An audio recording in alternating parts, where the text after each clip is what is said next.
Ella destruyó nuestro matrimonio de 15 años, así que desaparecí sin decir una palabra. 2 años después, nada era igual. Ella pensó que yo estaba dormido. Esa es la única razón por la que lo susurró. Escuché su teléfono vibrar a las 2:09 de la mañana.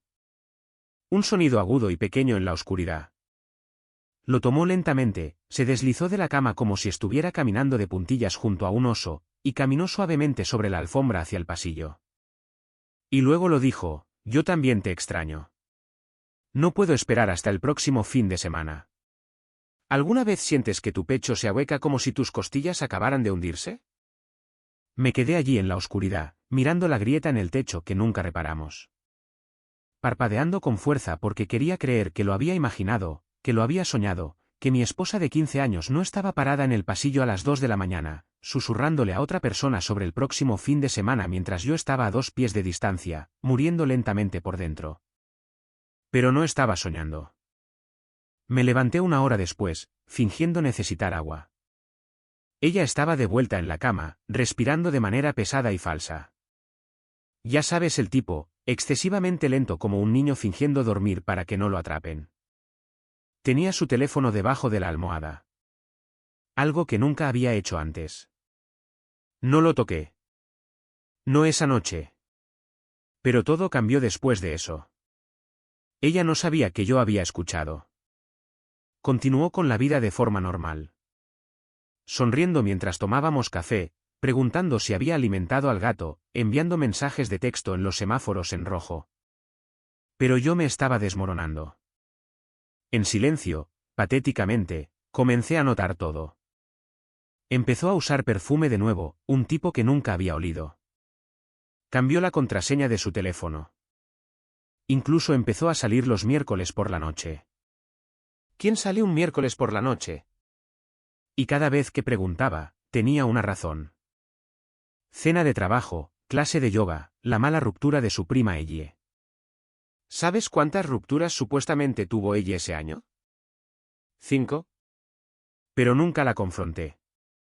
Ni una sola vez. Simplemente comencé a escribir todo. No en un diario. Eso es demasiado dramático incluso para mí. Lo escribí en mi aplicación de notas, una pequeña lista. 9 de abril, llegó a casa a la 1:12 de la mañana. Dijo que el auto se descompuso, sin recibo del mecánico. 17 de abril, copa de vino en el fregadero. Yo no bebo vino. Dijo que tenía dolor de cabeza. 3 de mayo, evento del trabajo terminó a las 8. El sistema de posicionamiento global dice que salió del hotel a las 11:42. Sí, revisé su sistema de posicionamiento global. Sé cómo suena eso, pero después de escuchar a tu esposa susurrarle a otra persona mientras cree que estás dormido, algo en ti se rompe. Dejas de preocuparte por la dignidad. Solo quieres la verdad, incluso si te mata. Y luego la peor parte, 19 de mayo, nuestro aniversario. Preparé la cena. Encendí velas. Ella envió un mensaje a las 6:23 de la tarde. No me esperes despierto. Atrapada en reuniones. Ni regalo, ni tarjeta, ni siquiera una llamada. Me senté a la mesa con 2 platos de pasta fría y una estúpida botella de vino que compré pensando que tal vez, solo tal vez, ella lo recordaba. Esperé hasta las 10, apagué las velas y tiré todo a la basura. Y esa noche, cuando llegó a casa tarareando como si nada estuviera mal, algo en mí se rompió en silencio. No grité. No lloré. Ni siquiera le pregunté dónde estaba. Simplemente comencé la cuenta regresiva.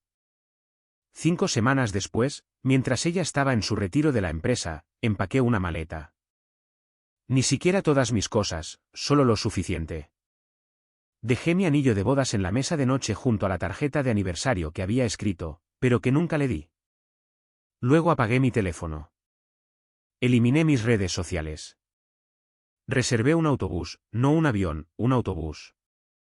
Nadie revisa los autobuses. Desaparecí. Sin notas, sin confrontaciones, sin peleas. No quería sus disculpas. No quería sus excusas. Quería convertirme en un fantasma.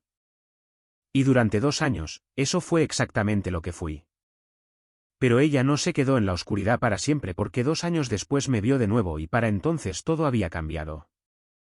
Lo que pasa con desaparecer es que no es tan glamoroso como lo hacen parecer las películas.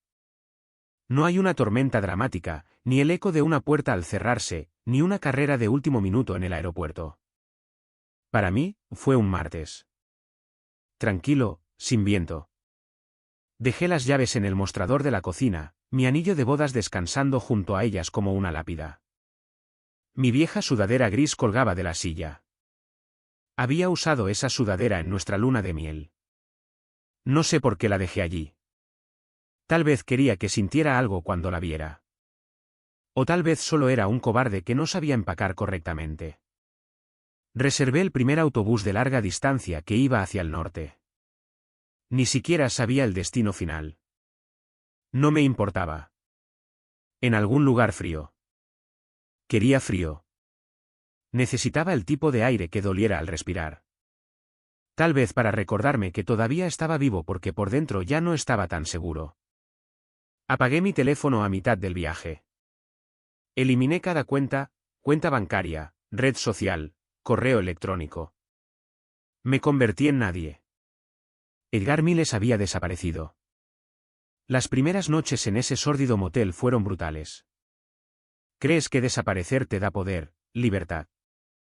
No es así. Te da silencio. Tanto silencio que empieza a sentirse como si estuviera gritando. Me quedaba mirando el papel tapiz despegado, preguntándome si ella ya se había dado cuenta. ¿Estaba llorando, en pánico, o estaba acurrucada en la cama de otra persona, riéndose de lo fácil que fue? La verdad, ni siquiera sabía si quería que me extrañara. Una parte de mí esperaba que lo hiciera. Pero la otra parte, la parte que había muerto en silencio en los últimos 2 años, solo quería desaparecer tan fuerte que ella olvidara mi nombre. Conseguí un trabajo con un apellido falso en un taller mecánico en las afueras de un pequeño pueblo del que nadie ha oído hablar. Ni siquiera era bueno con los autos. Pero llegaba temprano, mantenía la cabeza baja y la gente me dejaba en paz. Eso era todo lo que quería. Las noches eran las más difíciles. Me quedaba despierto pensando en la versión de mí que ella destruyó. El Edgar que le traía flores sin motivo. El que aprendió a cocinar comida tailandesa solo porque a ella le encantaba. El que le construyó una estantería desde cero una Navidad porque ella dijo que quería leer más. Ese Edgar estaba muerto y nadie parecía darse cuenta. Pero aquí está el giro que ella no esperaba. El silencio no permanece vacío para siempre. Aproximadamente al año, comencé a correr.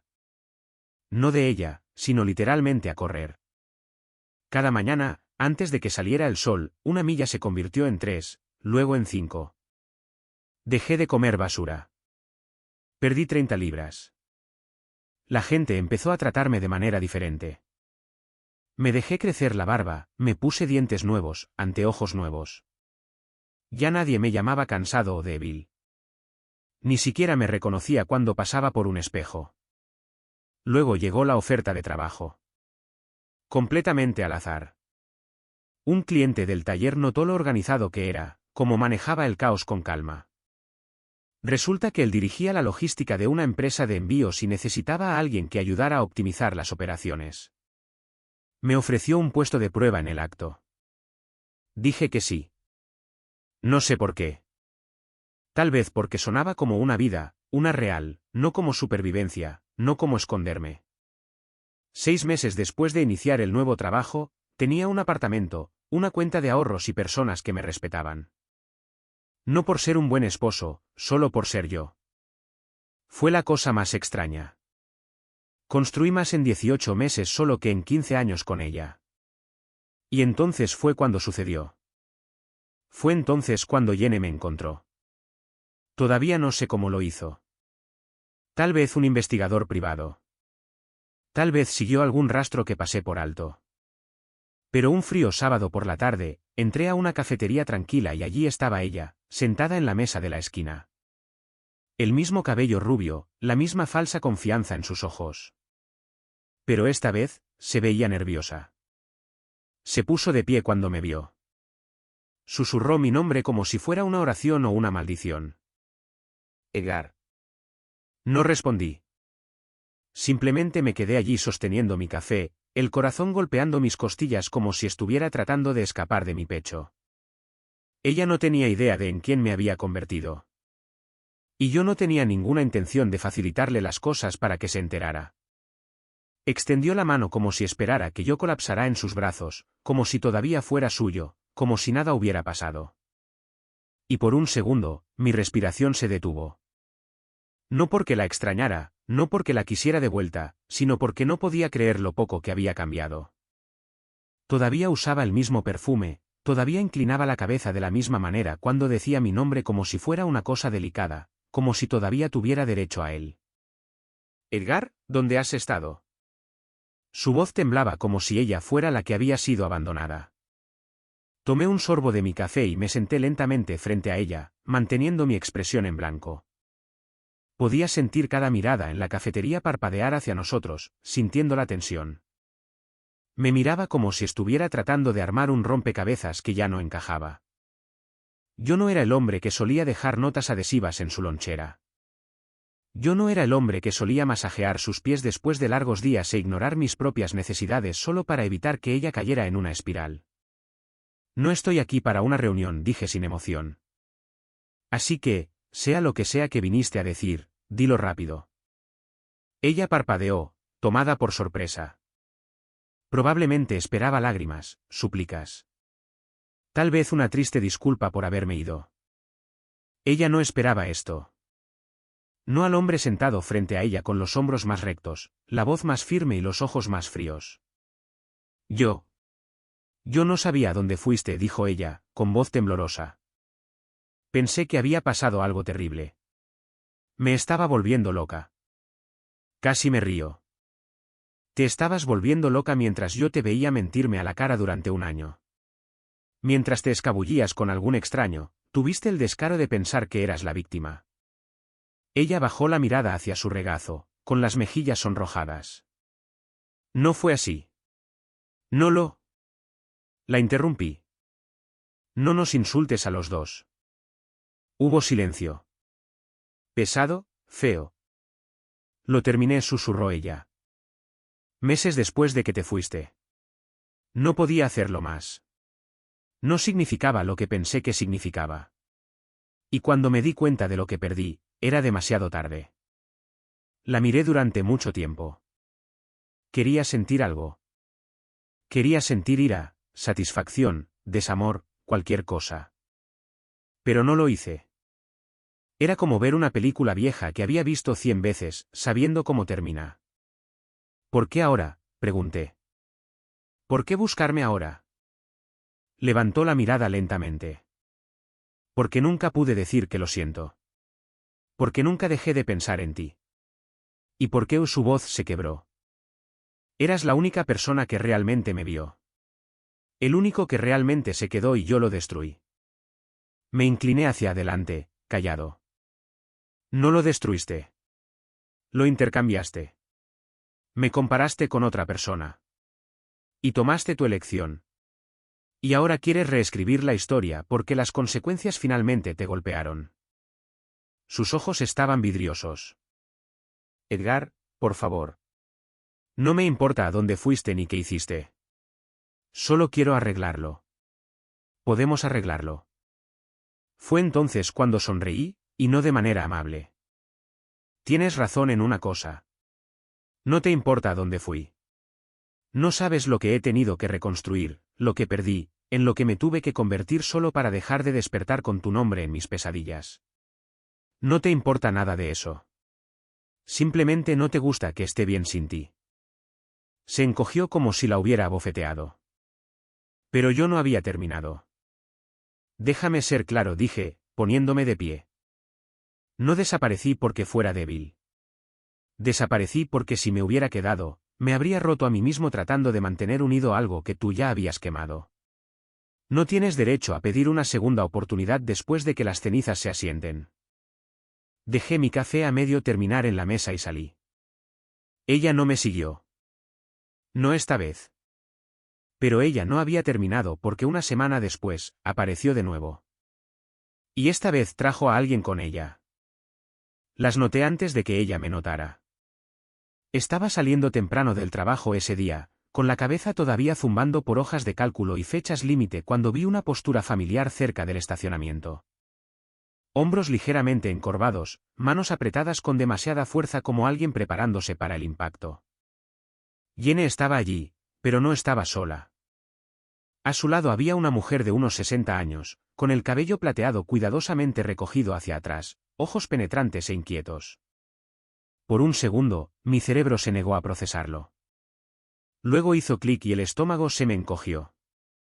Su madre. La mujer que me abrazó en nuestra boda y susurró, «Cuídala. Es complicada». La mujer que me enviaba tarjetas de cumpleaños mucho después de que Jenny dejara de recordarlos. La mujer que una vez me dijo durante una mala racha, «Tú eres la razón por la que ella no se desmorona». Casi me doy la vuelta, pero mis pies no se movieron. Edgar, dijo Jenny cuidadosamente, como si estuviera probando el sonido de mi nombre en público. Por favor, solo escucha. 5 minutos. Su madre me miró con una expresión que no era ira ni piedad. Era algo peor. Reconocimiento, como si ya supiera exactamente cómo transcurría esta historia. No deberían estar aquí, dije en voz baja. Ninguna de las dos. Su madre dio un paso adelante antes de que Jenny pudiera hablar. No nos debes nada, dijo ella. Lo sé. Le dije que no viniera, pero no dejaba de llorar, no dormía, no comía. Se ha estado desmoronando durante 2 años, y yo. Hizo una pausa, tragando saliva. Necesitaba verte, ver si eras real o si ella te había imaginado. Dejé escapar un suspiro sin humor. Créame, soy real. La voz de Jenny se quebró. Díselo, susurró. Su madre cerró los ojos por un momento, luego me miró directamente. Ella no me dijo la verdad al principio. Sobre la aventura, sobre cuánto tiempo duró. Me enteré por mi cuenta. Se volvió brevemente hacia Jenny, con la decepción destellando en su rostro, luego de vuelta a mí. Y cuando me enteré, le dije que te iba a perder, que algunas cosas no regresan. El rostro de Jenny se arrugó. Mamá, por favor. No. Su madre la interrumpió. Una vez le rogaste que se quedara. Lo recuerdo. Dijiste que era aburrido, predecible, seguro, y ahora lo quieres de vuelta porque el caos finalmente te asustó. El silencio que siguió se sintió más pesado que cualquier discusión que hubiéramos tenido. Debería haberme sentido reivindicado, triunfante, pero todo lo que sentí fue cansancio. No vine a discutir, dijo su madre suavemente. Vine a darte las gracias. Fuiste bueno con ella, mejor de lo que merecía al final. Y lamento que haya convertido tu lealtad en algo desechable. Jenny miró al suelo como una niña regañada. Nunca la había visto parecer tan pequeña. No necesito disculpas, dije. Necesito distancia. Su madre asintió. Entonces déjame darte algo a cambio. Metió la mano en su bolso y me entregó un sobre doblado. Ella no quería que te diera esto, pero deberías tenerlo. Dudé, luego lo tomé. ¿Qué es esto? Prueba, dijo su madre simplemente. Por si alguna vez intenta reescribir lo que pasó. Por si alguna vez se cuenta a sí misma una versión donde tú fuiste el problema. La cabeza de Jenny se levantó de golpe.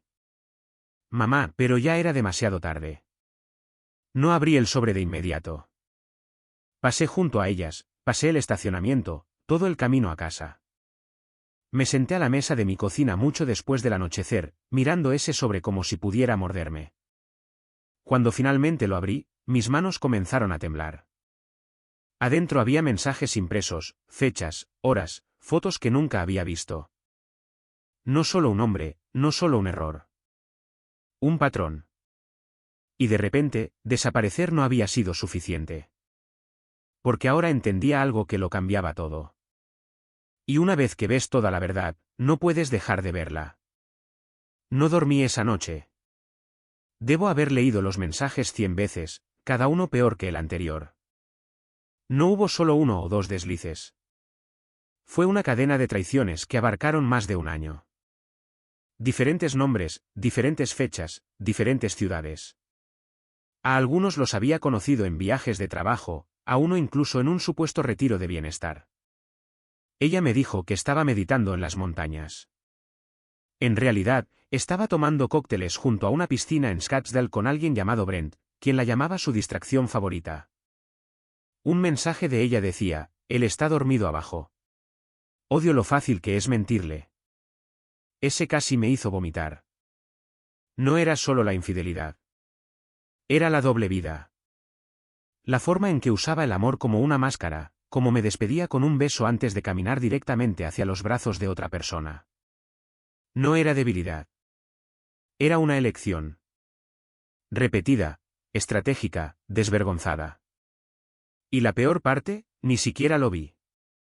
No porque fuera estúpido, sino porque confiaba en ella. Ese tipo de confianza ciega y patética que solo das cuando crees que alguien nunca querría lastimarte. Me quedé en la oscuridad hasta la mañana. Las páginas impresas se extendían por la mesa de mi cocina como evidencia de la escena de un crimen. Y honestamente, así es como se sentía. Como si estuviera mirando las ruinas de un crimen del que no me había dado cuenta que era la víctima. Cuando finalmente salió el sol, salí a correr. Sin música, sin destino, solo mis pies golpeando el pavimento más fuerte de lo habitual. Rabia en cada respiración. No sabía qué se suponía que debía hacer ahora. Ya me había ido. Ya había desaparecido.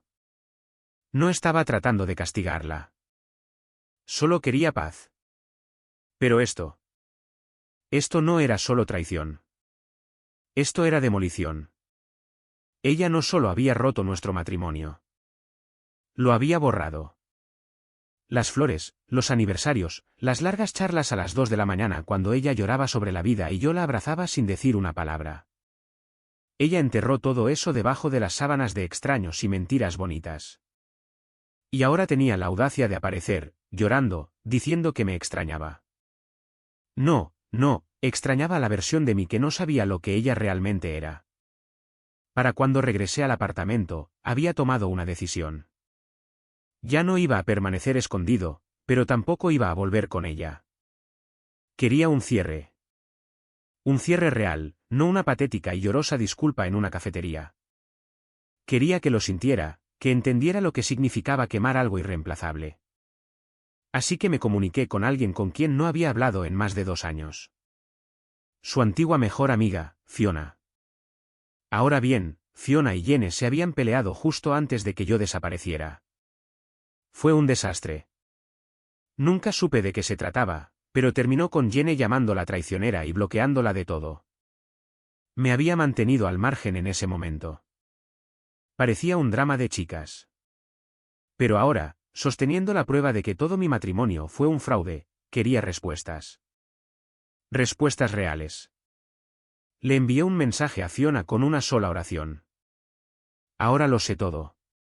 Estoy listo para hablar. Ella respondió en menos de 10 minutos.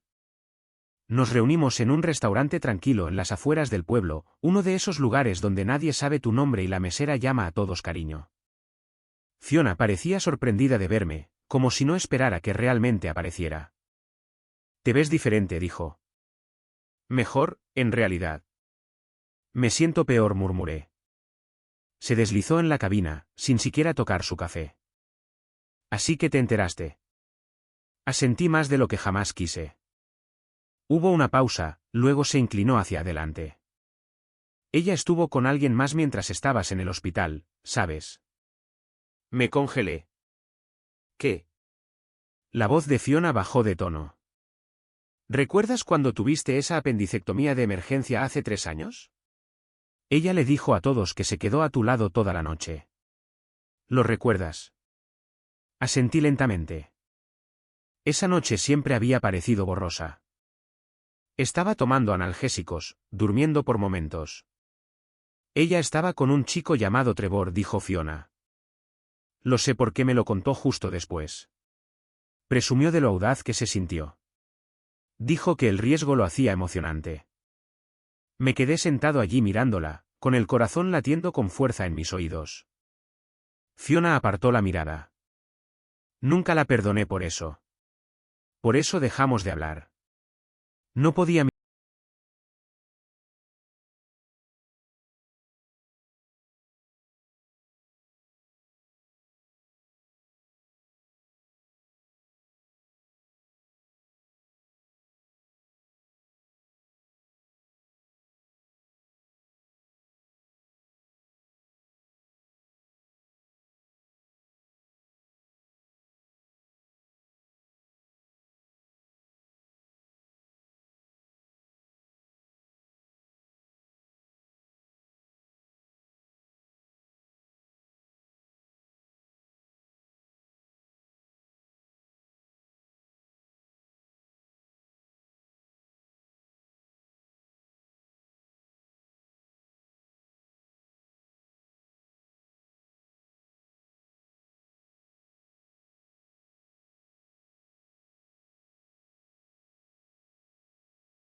No respondí porque tenía razón.